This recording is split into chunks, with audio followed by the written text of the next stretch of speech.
This program is brought to you by the University of Michigan.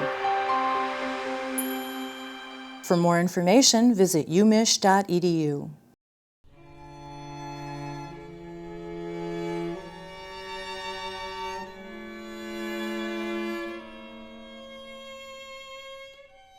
Orchestras need to think of themselves more as educational institutions and less narrowly as purveyors of concerts.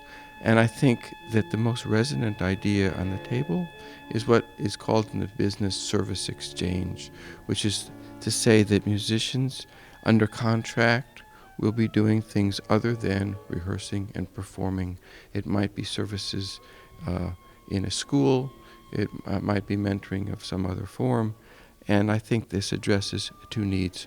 One is to expand the scope of the role of the orchestra in the community and to address the chronic problem of oversupply. There are too many concerts. Service exchange addresses both of those priorities.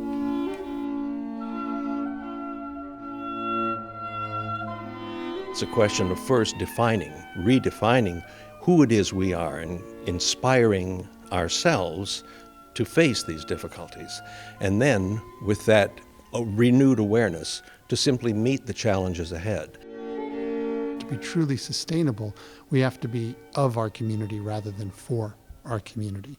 So we've entered into dialogue amongst community volunteers, musicians, and the people hired to run the organization to say, what does it mean to be truly relevant? And so not only do we play the great works as an 80-piece orchestra, but we also mentor in inner city schools.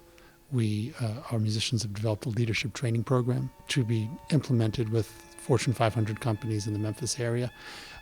They've created their own concert series, actually, which is conductorless, which they aim to play for a younger audience than you typically see in the concert hall. And they work with our local children's hospital on music therapy programs. We engage leaders across the corporate, government, education, and social service sectors. And when we bring those kinds of people together around issues that are of concern in our community, we can come up with wonderful solutions. A perfect example is our Martin Luther King tribute concert. We've done this concert for 20 years with the support of Cigna. And for the past 5 years, we've moved the concert from our traditional concert hall to the MLK High School in North Philadelphia. We also partnered with the School District of Philadelphia and featured their all-city choir, which is their top performing vocal students. The percentage of our revenue that is earned revenue, that is what we bring in ticket sales, is such a much smaller number now than it was 30 years ago compared to what we spend. And I'm talking about the national orchestras now, the big ones. The orchestra model, as has been said many times, has become unsustainable. The cultural institutions have to collaborate in order to survive. I think you'll see more and more of that going forward.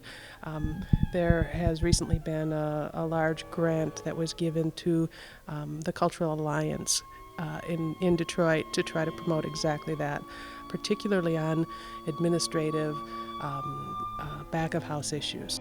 We're pegged to economic gain and loss cycles, just like the rest of American society.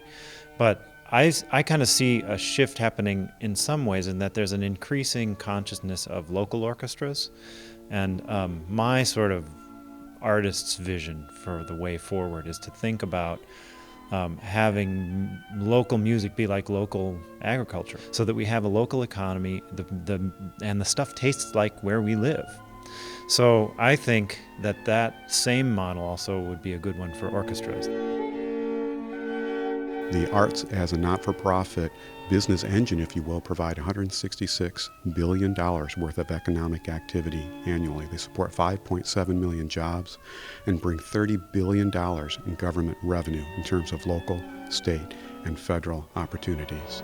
We graduate more people each year from music schools across the country in performance-related degrees than we have positions in the top 51 orchestras. We have about 4,200 musicians that are in those orchestras. So one needs to be realistic that there are not very many openings. There might be 2 to 4 in each orchestra each year. To give everything you have during the time when you're in a music school to your first love. If that's performance, then go after it with all the gusto you possibly can, but have backup plans, backup interests, whether it's a music education degree or major that you do with it, whether it's another opportunity within music to keep your options open. Be realistic that there are surprisingly few jobs out there. What the University of Michigan is trying to do and what this summit is trying to do is to think outside the box about other plausible alternatives for what these schools and potential partnerships between schools and orchestras can do for these musicians.